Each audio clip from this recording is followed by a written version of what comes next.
काय रे सत्या, काय झालं? चेहरा का पडलाय तुझं?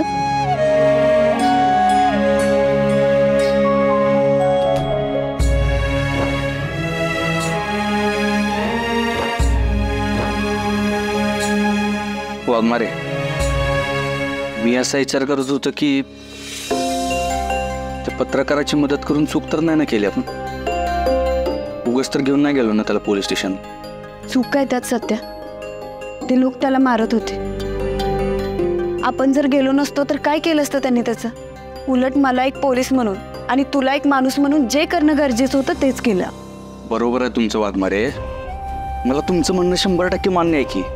पण समजा ते गुंड जर अपोजिट पार्टीवाल्यांनी पाठवले असले आणि आपण त्या पत्रकाराची मदत केली म्हणून आपल्या घरावर दगडफेक झाली असली तर? मग चांगलं वागण्याचं जर हे बक्षीस मिळणार असेल तर ते बी मान्य आहे मला जे योग्य वाटलं तेच केलं.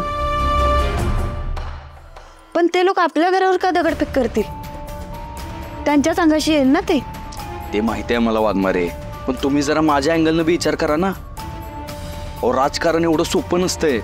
राजकारणात बदला घेण्यासाठी ना कोणी काय बी करू शकते, कुठल्या बी थराला जाऊ शकते. ते काय बी असू दे, आपण आपलं काम करत राहायचं. त्यांना कोण मारले हे आपण शोधून काढलंच पाहिजे. वाघमारे, एवढ्या हट्टाला नका पेटू. हे बघा, तुम्ही आता लक्ष घालू नका यात.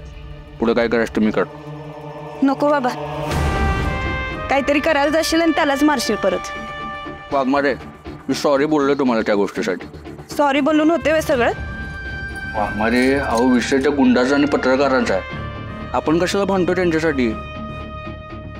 वय, पण सध्या काही झालं तरी त्या पत्रकाराला न्याय मिळायला पाहिजे.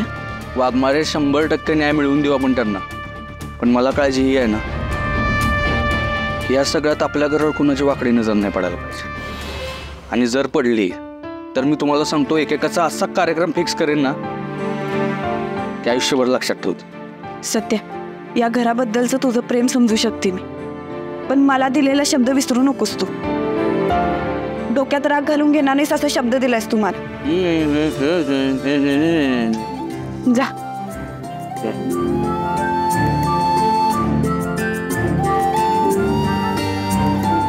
वाघमारे, अहो वाघमारे, माझ्या लक्षात आहे मी तुम्हाला शब्द दिलाय ते नाही विसरणार आणि मी तो 100% पाळेन.